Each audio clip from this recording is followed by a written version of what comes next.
Can emotional agility boost your resilience and supercharge your motivation? This is featuring Angie Miller. And join us on this deep dive conversation with her as she shares her insights on resilience and overcoming setbacks.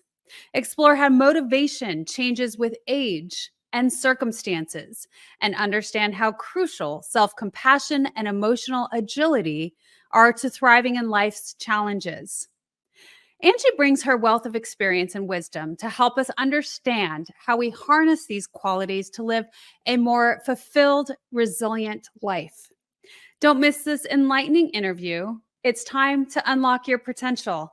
Welcome to the Wellness Driven Life Show, where you're about to go on a wellness driven ride.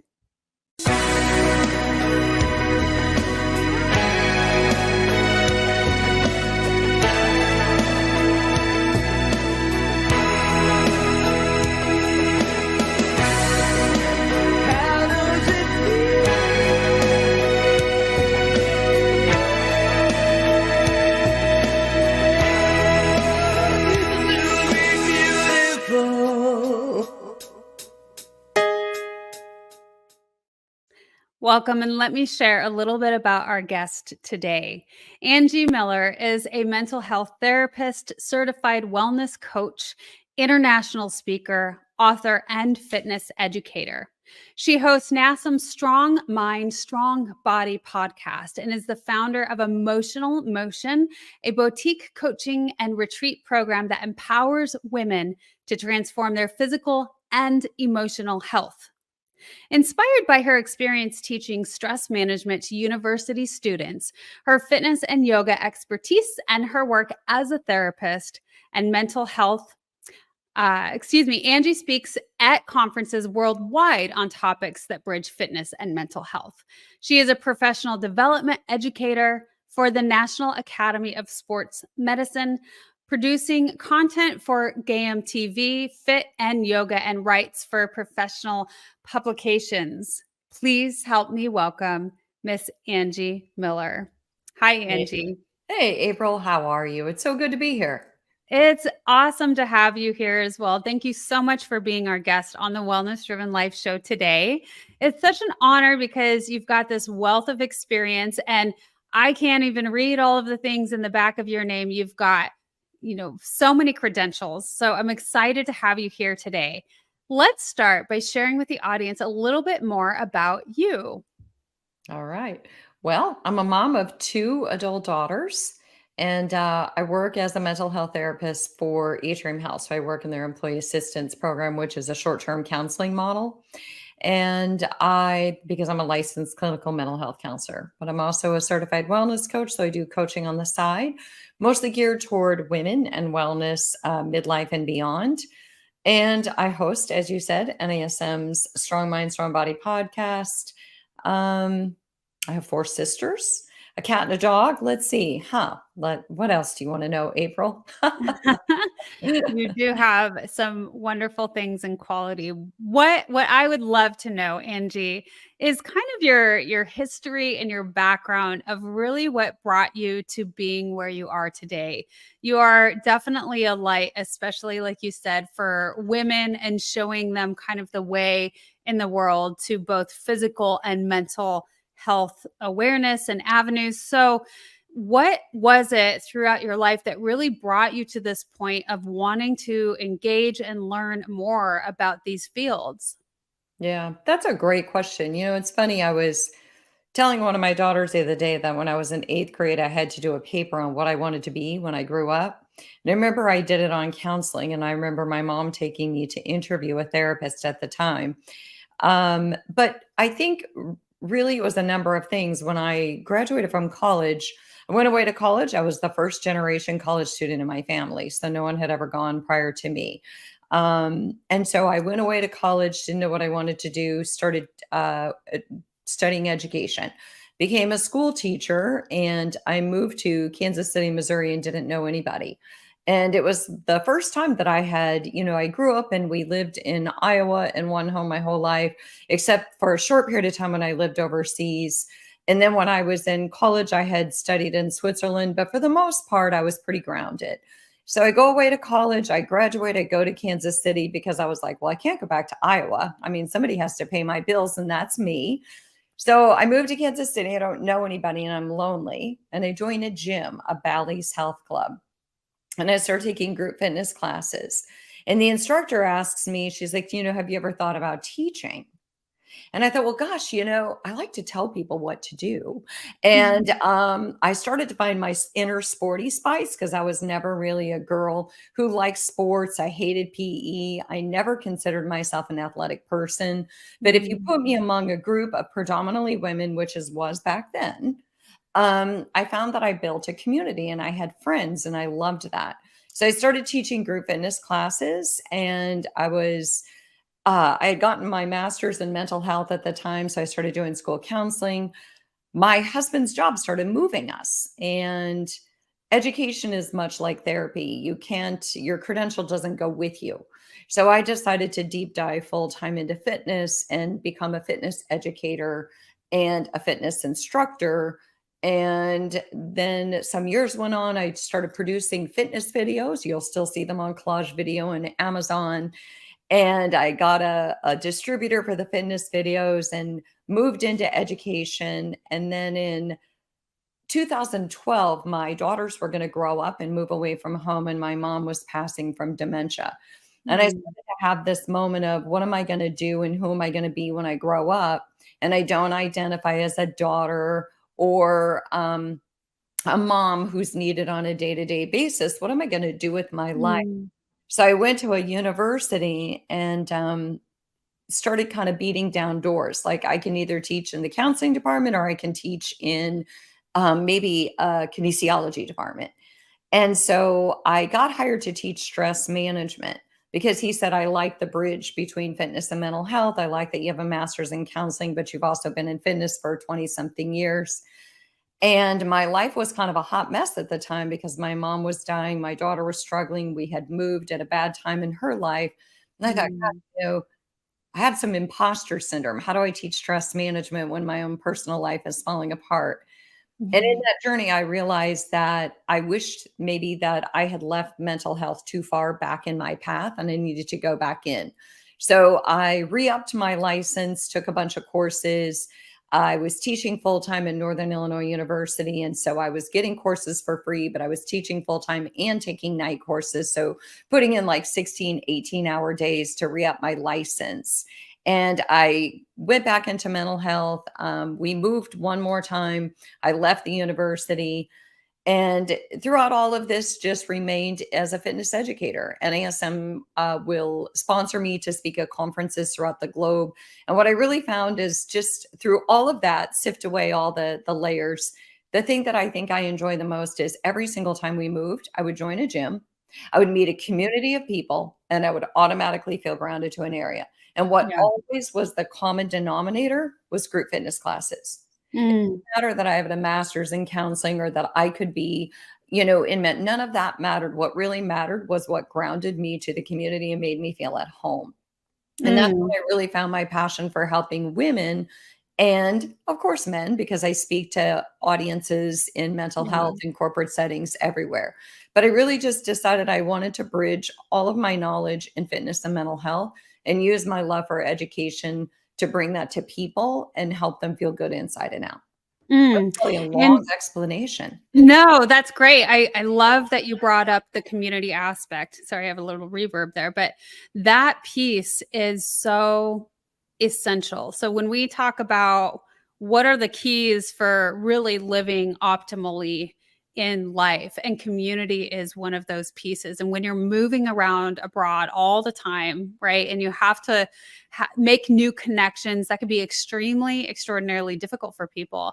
And there's all sorts of different thoughts behind these things, and experts out there that say, you should stay in one place and really build community. So I think it's so valuable that you offer that, because we do move around nowadays because we are able to, because the jobs require it. So families don't always just stick in one place. It's more uncommon now. So how do we invite that sense of community? And so the fact that you are saying that you had had that almost instantly. You were able to ground yourself within that physical space. And not only that, but what better way to really connect with others than while we are being physical? That physical movement is that one other of those key things that we need for our overall well-being. Yeah. It's definitely, and it's funny because the work that I do, like in mental health, I can't be friends with my clients.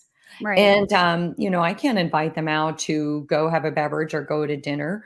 But again, group fitness is that common denominator. And I tell you what was a soul crusher is when we moved to Charlotte, my daughters were grown and gone. My sisters are in a faraway state. My mom has passed, and the pandemic hit right after we moved. And so the gyms were closed. And there Yeah. went my sense of how do I ground myself to Charlotte and feel that. And it really reinforced how important that is to me because I'm a social person. And so it really has been it's I think it's profound that we all find that way to create community, whether it's meetup groups, whether it's group fitness, whatever it is that Yeah. and it may be different depending on where you live, right? Yes. Yeah. And, I want to go back a little bit too during that time period with your daughters and your mother that's dying. So you have this pivotal time in your life where you weren't really shaped up in the mental health world, but yet you're being invited to explore that again, to teach that again. I like to say, once taught, twice learned. And it's very Mhm. interesting to me. And tell me what your thoughts are when we are experiencing these difficulties in life. And then we come to a time when we have to step into this so-called leadership role and how that helps heals. What was your experience with that? That's a great way of putting it because that's so true. And in the process of teaching stress during the most stressful time, I realized that I became a stress expert, if you will. As I taught my students all these ways to deal with stress, I practiced those ways. During that time, I went to a hypnotherapist because we were talking about hypnotherapy. We were talking about all the different ways from visualization to meditation to yoga to reframing thoughts. And so, through that process of teaching, I think we learn the most when we teach material to others. I remember that's how I got through college and grad school was rewriting my notes, teaching the content to someone else because that embeds it in my brain. Mm. So it was healing. It was healing for me, but I think it was healing for my students too. That I still hear from students that I taught stress management to. Yeah, I think definitely that's that relational aspect, right? I feel, Angie, that stories are so powerful. I think that that's a huge part of the show and why we have many guests come on here to share the stories. And I know that you experience the same thing with your podcast and the things that you do. But that is that piece, that connection piece that we can relate to each other with, that we feel like I'm not alone in this, that Mhm. oh my gosh, you're human too. This happens to you. You feel these feelings as well. And it is such a strong piece. Yeah, I think so. And I think it means that we have to allow ourselves to get vulnerable. Yes. And I think that's maybe part of what separates those who teach and those who connect. And so it's one Mm. thing to teach stress management, it's another thing to connect from here and from here to that all those concepts and to say, life is going to bring us difficulty. There's no doubt about it. And my goal in teaching this course isn't to tell you how to avoid stress.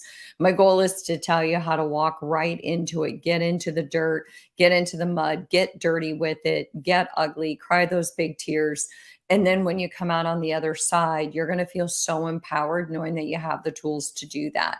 And your tools are going to change because you're going to change and life is going to change. Right. Oh, see, that's a very good point that you bring up, Angie, that the tools change because you change. Change is the only constant, right? And so I think that's really important that you bring that up. Can you give a couple of examples of that?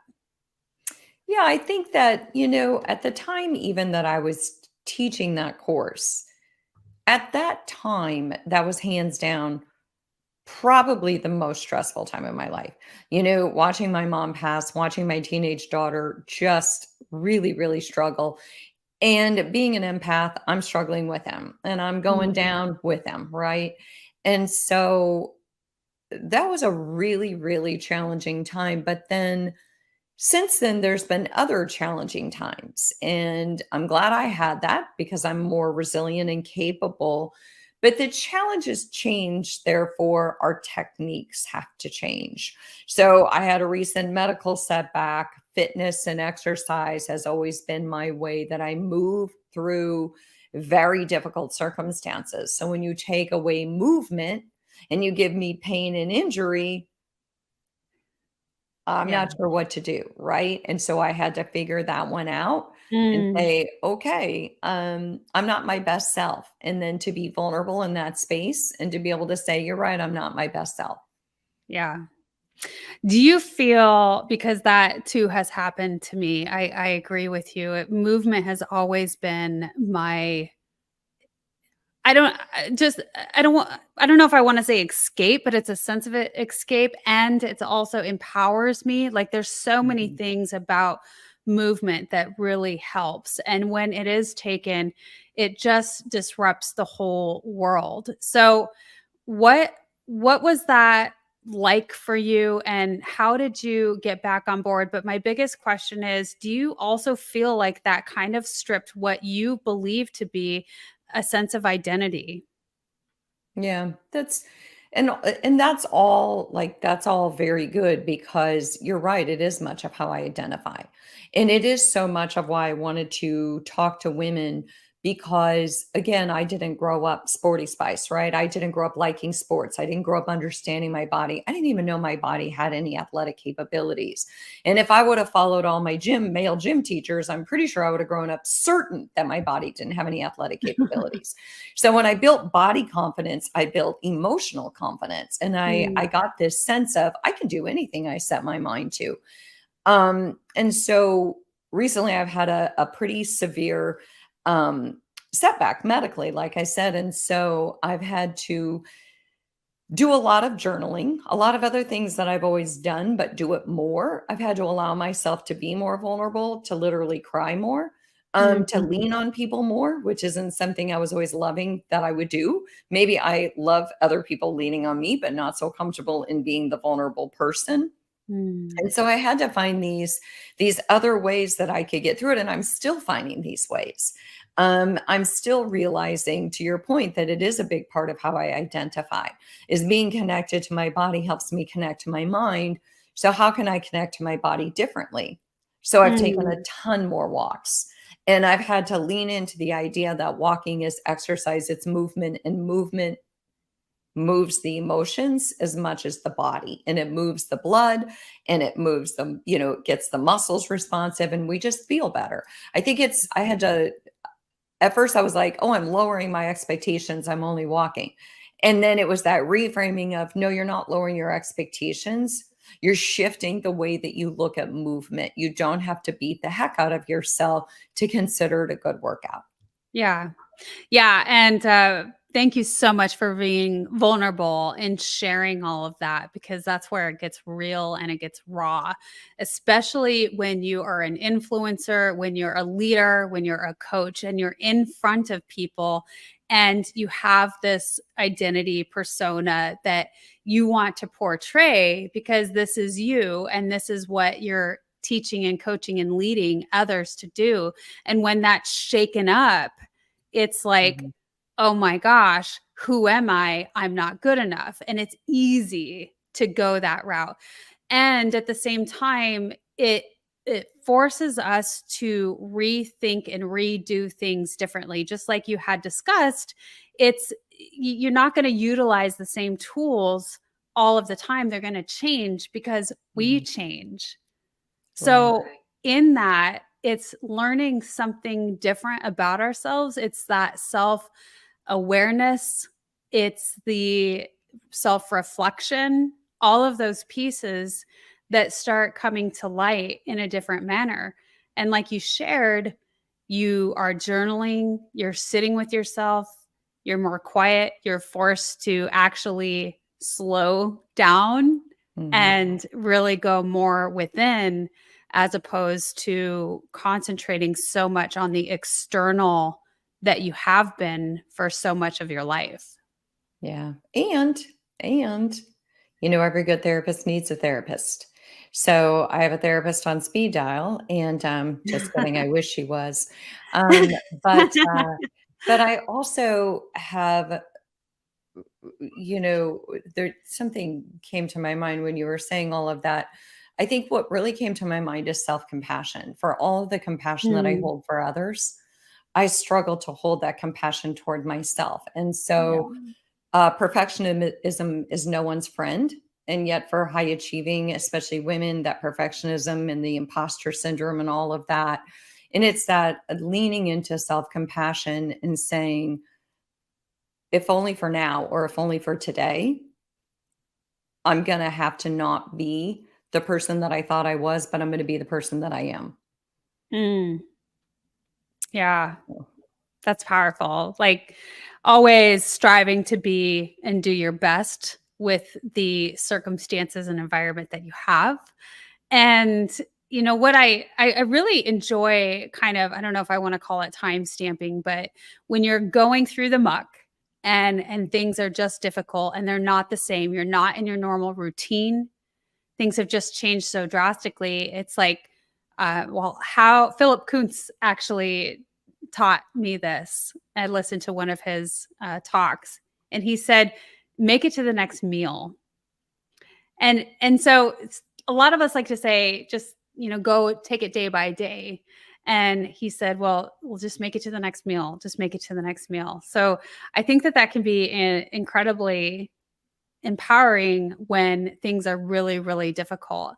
And I have experienced throughout my life so many drastic ups and downs where I'll be so ill one day where I can hardly move or get out of bed. And then the next day, things are much, much better. And I'm fluid in my movements. It's such a drasticness that I have experienced. But what it has taught me is that change is constant and it will change. It doesn't matter. It, like, change is inevitable, and maybe it's through death, but it's still a change. It's still a transformation. It's just our physical bodies moving more and fully into the energetic.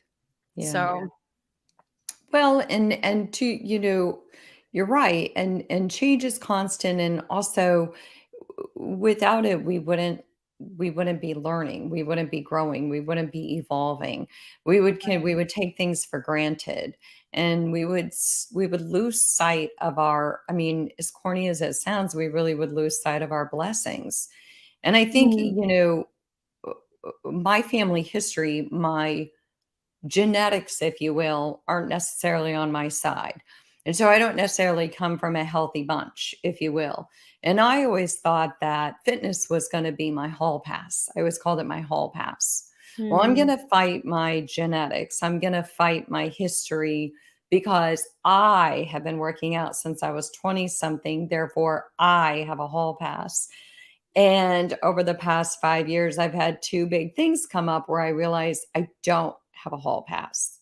And I had mm. to have a moment with my body where I was like, hold on, why did you betray me? I thought that we had this agreement that I was going to treat you well and I was going to feed you well and I was going to exercise you. And in return, you were going to give me not just longevity, but healthy longevity. Because I always say I don't want to live forever or I don't want to live long. I want to live well.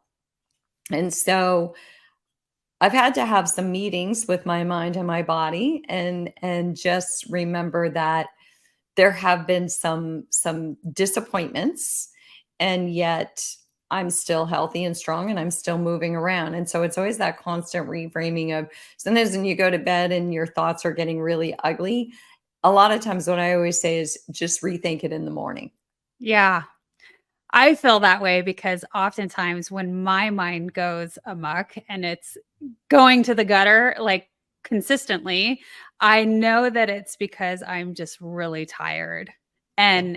And the my mind just goes in the places that it shouldn't be going because it's having a heart, it needs a rest.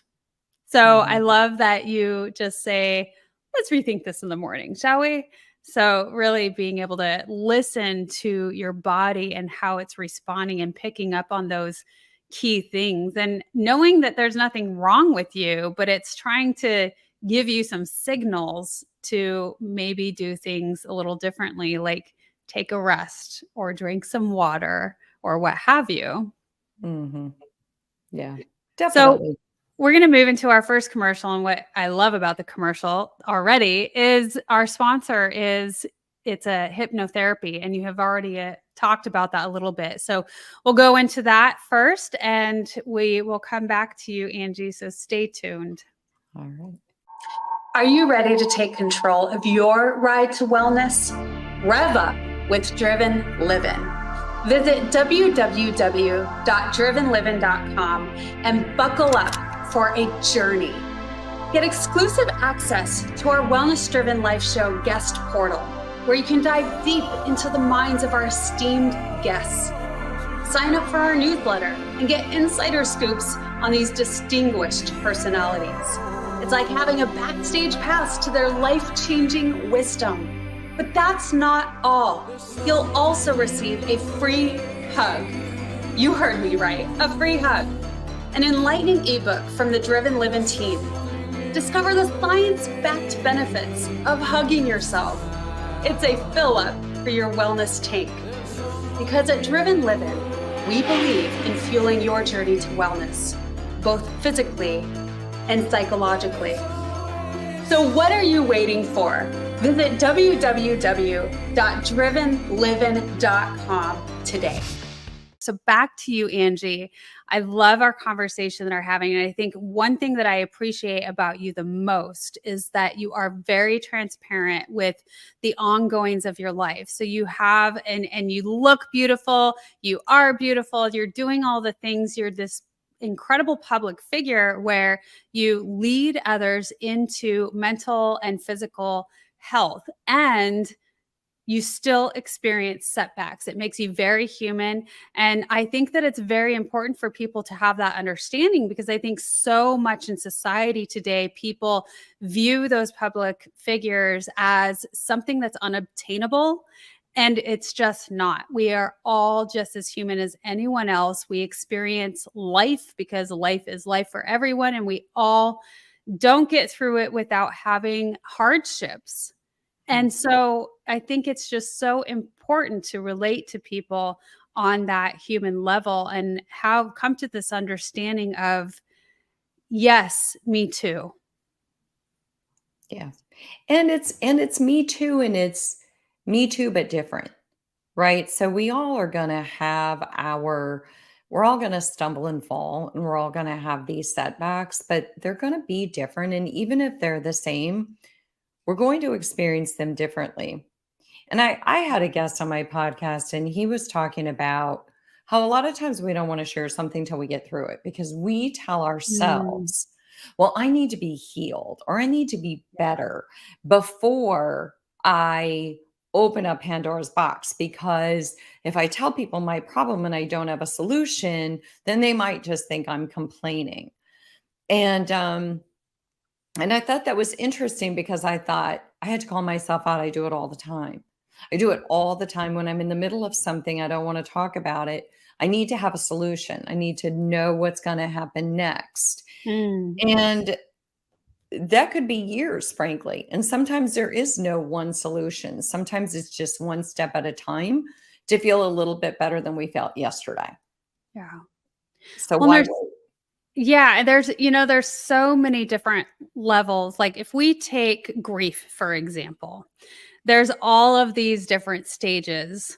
They don't happen in sync, right? They're different for everyone. And you can always go back to experiencing, one level or one emotion in that, segment of, of experiences. So it's like this ebb and flow of feelings, and you never quite know what's going to come up. It's different for everyone, and it's always different, right? We there's no way of really knowing what that looks like. And grief is experienced in so many different ways as well. It's not only death, but it could be a moving, it could be job replacement, it could be, experiencing your children going through things. Grief is seen in many, many different ways. Yes. And I used to tell my students all the time, like, don't be a stress hater. Like, don't judge someone else's stress because some people, a little bit of rocking the boat will really throw them off the edge. And for other people, they Mm, could go through the most tumultuous waters and still maintain their sense of self through all of that. And it's that same thing with grief. You know, my mom, I lost my mom when she was in her 70s, and I found myself doing that sometimes. Someone would tell me my mom just passed, and I say, "How old was she?" 95. And I had a little bit of that in my mind going, "Oh, she was 95." And I was like, "Okay, there you are. You're judging and you're right. assuming that that grief doesn't match your grief." And I Yeah. think we all have to keep context and say, yeah, grief is different for all of us. And grief comes in a lot of ways. Grief over divorces, relationships, kids going away, losing parents, all these other things, right? And like you said, grief over leaving a home and moving across the country. Yeah. Yeah, it's anything that really disrupts the normal pattern. And we as humans are that's what we do. That's really how we work well, is by doing the same things day in and day out. We have this consistency, this routine that we're all about, and that's how we function. And when that's disrupted, it it disrupts everything. Yeah. And I think that's where emotional agility comes in. And I think that's where we have to understand that emotions are in motion, which is why, which is why I came up with an emotional motion, because emotions are in motion just like our body is. And it's Mm. that being flexible in our thoughts and our way that we adapt and respond versus, rigidity is no one's friend. And we all know those people who feel the need to control everything down to, the second that you get there and what you're going to do every moment of that vacation. And rigidity is no one's friend, because when things don't go as planned, people can really get caught up in it should be this way. And I always tell people, the shoulds are shame. And Mm. Albert Ellis used to say, you need to stop shoulding yourself. Or no, actually, I think it was Albert Ellis who said we must. And he said, stop masturbating. I must do this, I must do that. Yeah. Instead of I could do it because I'll feel better, or I could take a walk because I'll feel better. Maybe it's not the same as me doing an hour run, but a walk will feel better than me not doing anything. Yeah. And you and I were talking about this just a little bit when we talk about the research of the blue zones. And, so much of what the people who have that longevity piece taken, they've got it down in certain pockets around the globe. And really they're not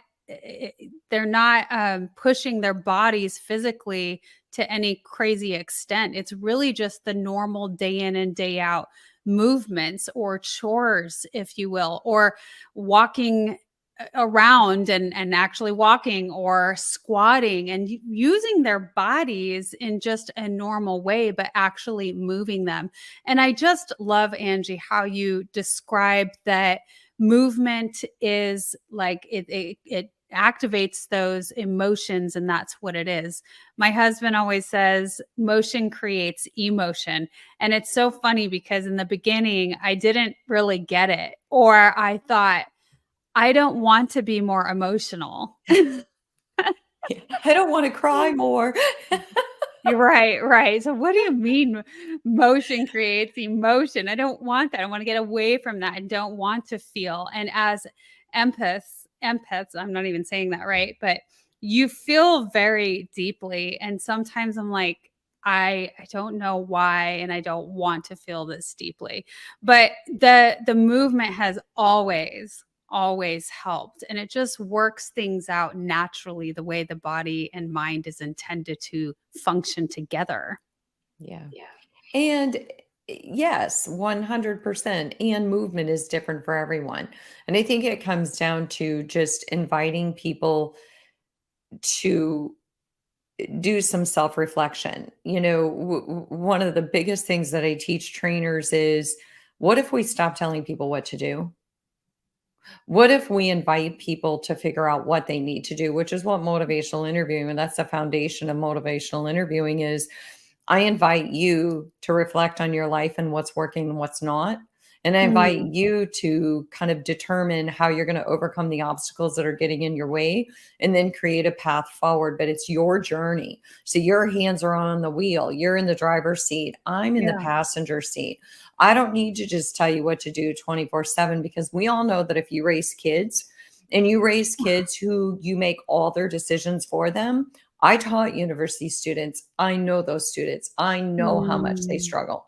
I yeah. know how much having full autonomy, all of a sudden they go away first day of college and they have full autonomy and they don't know what to do with it because they've never been given the reins. They've never had the Mm, wheel, hands on the wheel. And so the more we can create autonomous individuals, was a William Deci, I don't know if it's DC or Deci, and he talks about, what makes us all want to do things. And it's we need to feel like we have autonomy, like we have a sense of personal autonomy, we have a skin in the game. We need to feel connectedness, like I'm connected to you, I have this community and I feel connected to this experience. And I can't remember what the third one was, but that's a big part of it, right? yeah. So yeah, I Yeah. kind of go off on a tangent there. No, I think that it's really important that you bring up that piece because I believe that it starts with us. I mean, really, if we want to continue to evolve in the best way, it starts with the self. And that is making the decisions of what is it that I enjoy doing? What am I passionate about? What is my purpose? And it takes that self reflection and that deep Mhm. dive into questioning what those things are, especially in this world of chaos around us where we're in the rat race and we don't necessarily take time to slow down and stop and reflect. And so Angie, I'm curious, is that what you have experienced and kind of what you've learned, what your soul's been guiding you to is to really experience that piece of yourself? To experience meaning To the slow down, to self-reflect, yeah, to where it's not as much moving in that physical yeah. aspect and to know thyself. And to eat a piece of humble pie. Yeah. Yes. Yeah, humility is, Uh, the big to one. not feel fully in control, and then to reframe what control means, so I Mm, call it positive control. Sometimes when something happens, we get caught up in this idea that we no longer have control. There's something wrong with my body. I'm not in control. I can't fix it. I don't know if it's going to get fixed. And then the mind goes, do, do, do, do, do. But where do I have positive control? Well, you're right. I have positive control over the journaling and the self reflection, shedding big tears, being vulnerable, taking walks, just mm. reframing what that looks like. So, and also just that even when we quote have answers, it doesn't mean that it's gonna go the way we think it's gonna go. So, right, we're never really fully in control. I think it's sometimes it's like, I really don't have the control that I think I have, and maybe there's a lot of power in that and a lot of sense of calm in that, is I don't need to control everything that happens in my life. I can just let it come as it comes and know that I have the tools to deal with it, because I've Yeah. proven that to myself. Oh, I love that. You have the tools to deal with it, let it come. So, surrender was this huge lesson that I had to learn and that control piece, that is something that I have always held on to very tightly of where I want to be able to have that control because then I can feel safe Yes. if I am in control. And yeah, when everything goes crazy and you just don't have control, it's completely out of your hands. The really important things in life are you have no other choice but to surrender to it and to utilize the tools that you have and that you're now learning to navigate it, to deal with it. Yeah. And create, like I said, create the positive control. I mean, I get up, I make my bed every day. My house is always clean. Whatever gives me clarity. And also you mentioned that word purpose, and I think that's huge. Is it's always going back to what are your values, what's your purpose. And I took a workshop with Stephen Hayes. He does acceptance and commitment therapy, and I've done it twice since then. But this is the first time I was asked to do this. I had to write my obituary in the workshop, Yeah. and we had to work backwards. And so, Begin with the um, end in mind. yes, how do you want people to remember you? What do you most want to be remembered for? Who do you want to impact? Who do you want to be standing in that room when you pass talking about you? But what we Mhm. also did was he had us make a timeline, and we had to do it in increments from 0 to 100, and then we had to Mm. put a line on how old we think we'll be when we live. And then he said, I want you to look at where your dot is on the line. And I had a moment because I'm in my 50s. I had a moment. I was like, oh, hold on here. Sorry, I gotta leave this workshop. I'm running out of time. And I talked to a I couple don't have people. time to be here, I have to live. Turns out I'm working on the back end and I'm really short on time. I had a moment and I still think about that. And I had a talk with one of the presenters afterwards, and I said, therein lies the struggle of your purpose in having me do that was to tell me to make the most of my time.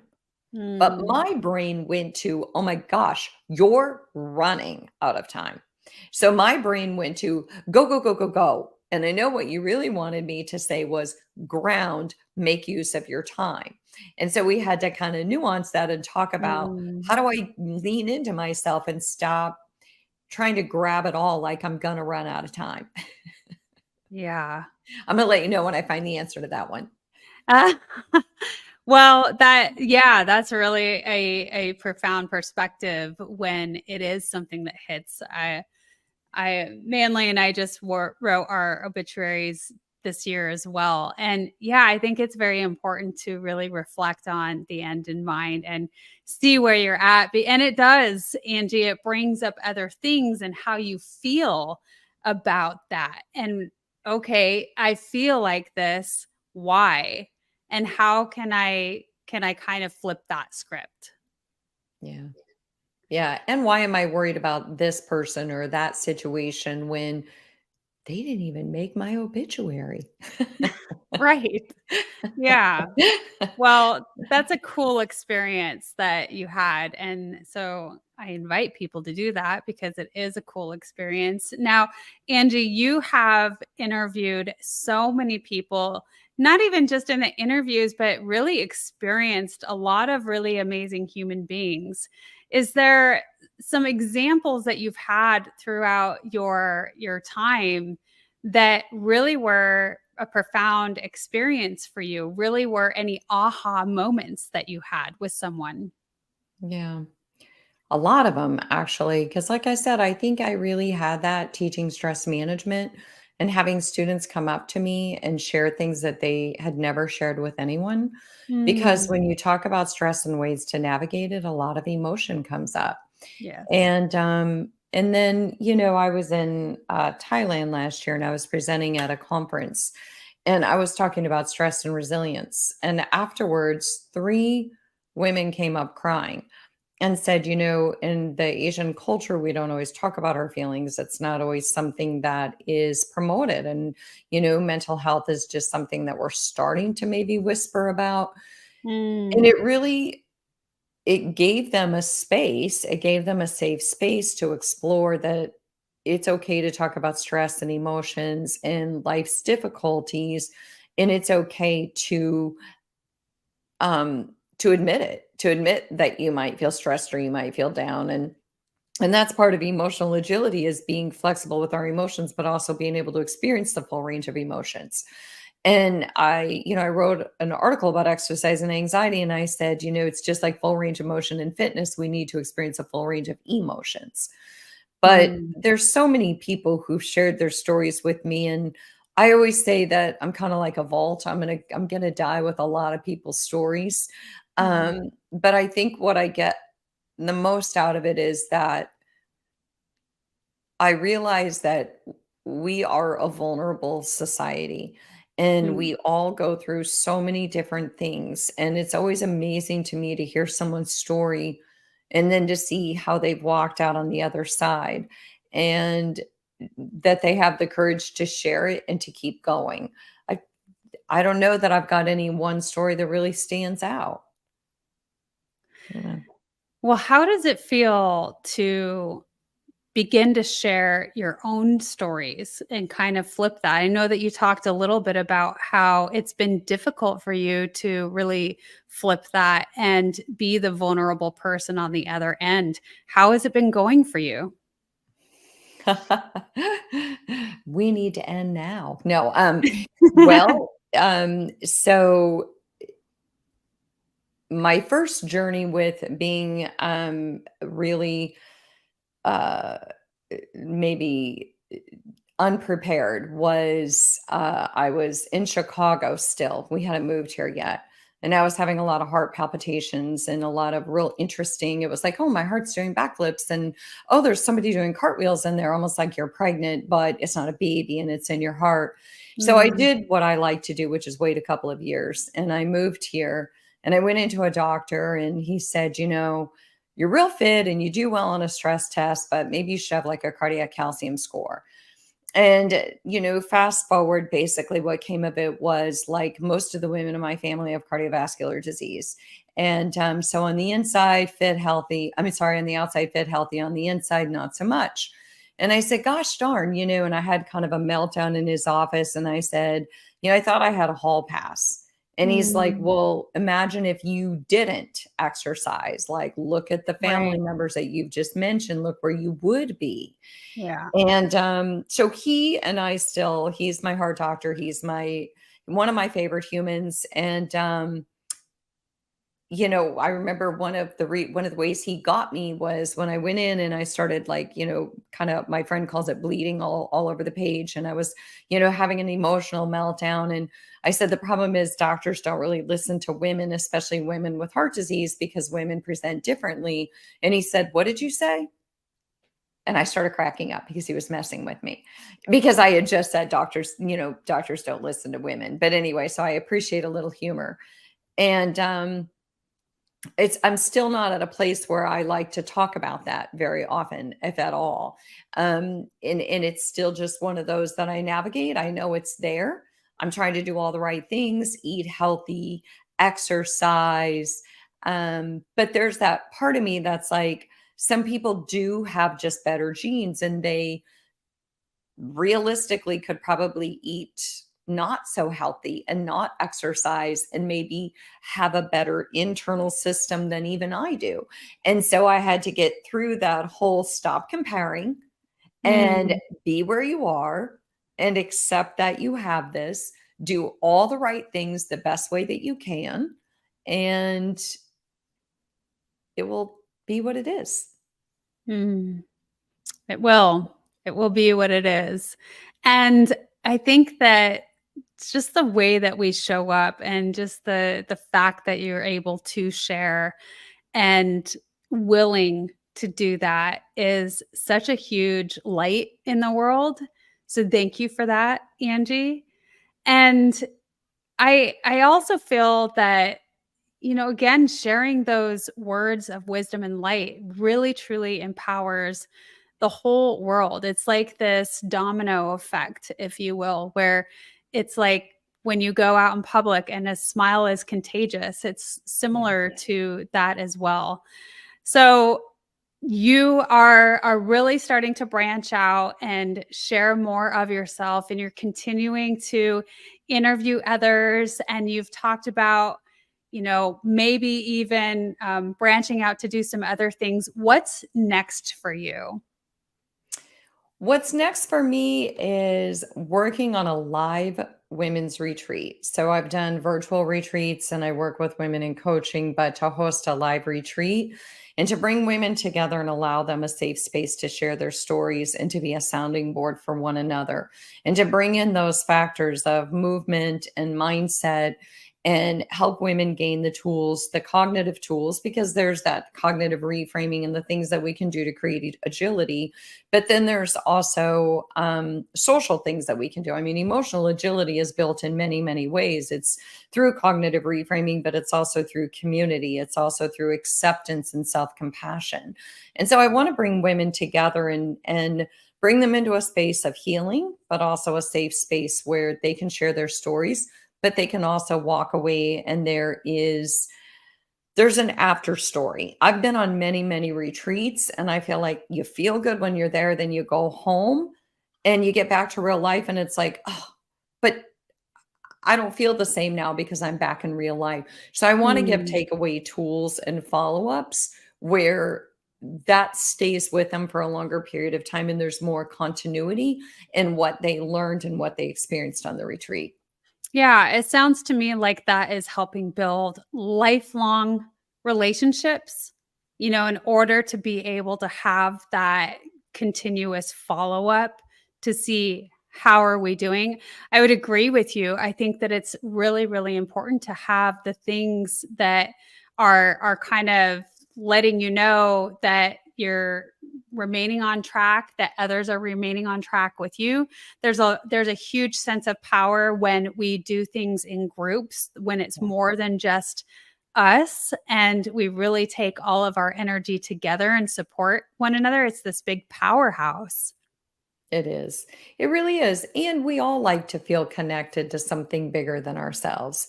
And, whether that's a spiritual belief or a religious belief, whether it's family. But I think for a lot of us worldwide, we don't have that sense of connection that we used to. We don't have the strong communities like in the blue zones. We don't have that strong sense of community or where lots of generations live under one roof. And so we Right. have to find ways to create that so that we don't feel like we're out there by ourselves. I love so much that you bring that up because I was just talking to my husband about that the other day. I'm like, how do we create this? When we all are spread out with our families and we don't necessarily have these pockets of community where we're right there with somebody day in and day out. And we live in such a beautiful time in the world where we are able to meet like this, where we are able to communicate across the globe. It's Mhm. so powerful. And so how do we truly utilize that to the best that we can and continue to hold on to that community piece, that piece of connection that is so vital for us. So Angie, I love what you're doing out there. Thank you so much for sharing your brilliance, your light, your stories, your vulnerability. And so I want to make sure that everyone knows where to find you. And for those of you tuning in and listening, it is www.angiemillerfitness.com. And I'll go ahead and read that. It's ANGIEMILLERFITNESS.com. And that is also in the description below. You can always find that there. And if you have any questions, you can leave them in the comments section and we'll get back to you. Angie, you've been so awesome to be here on the Wellness Driven Life Show. Is there anything else that you want to share with our audience today? I think I just would like to say to women, speaking of heart disease, women post-menopause, we are more, are increased risk for heart disease. And so, women, we present differently than men when it comes to heart attack, stroke, and heart conditions. And so be your best advocate for your body and for your mind. And know that you know your body and your mind more than anyone else. And so, if be careful when you're hiring a personal trainer or a therapist or a physician, and remember that you are the customer. You are the person, whether, you're paying through insurance or not, you're still the customer. And so I think there's that sense of feel free to be fully in charge of you and your life and to listen to experts, but also to do your own research so that you feel empowered to manage situations that come your way. For me, education has always been how I have a sense of going back to control is Mm. investigate, read up everything I can learn about something so that I feel like I have a handle on it, right? Even if I can't fix it, I understand it. So I think that's my parting message.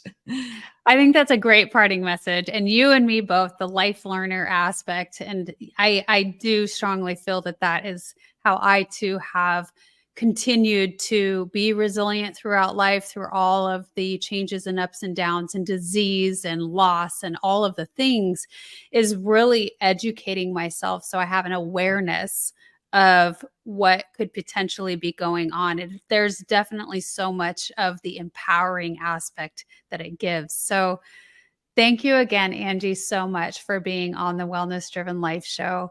And so, for everyone watching, thank you so much for all of your support, and goodbye for now.